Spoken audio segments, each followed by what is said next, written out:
श्रीपाद राजम शरणम प्रपद्ये।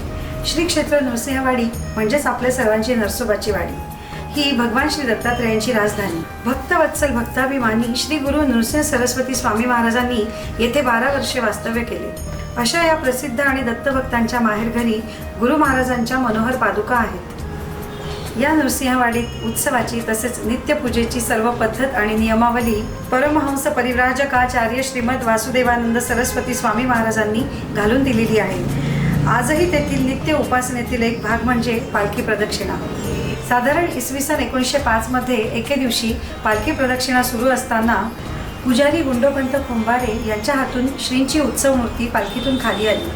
आता नक्कीच काही अमंगळ होईल, देवांचा आपल्यावर कोप होईल या भीतीने सर्व पुजारी वर्ग घाबरले। यातून आपल्याला श्री स्वामी महाराजच मार्ग दाखवतील या हेतूने सर्व पुजारी वर्ग श्रीमद थोरले स्वामी यांच्याकडे पोहोचले व स्वामी महाराजांना सर्व हकीकत सांगितली। तेव्हा श्री स्वामी महाराजांनी दत्तात्रेयांची कळवळा येऊन प्रार्थना केली व 3 पदांची रचना केली। या 3 पदांनाच करुणा त्रिपदी असे म्हणतात। ही करुणा त्रिपदी नृसिंहवाडीच्या पालखी प्रदक्षिणेत आणि प्रत्येक दत्तभक्ताच्या घरात दररोज म्हटली जाते।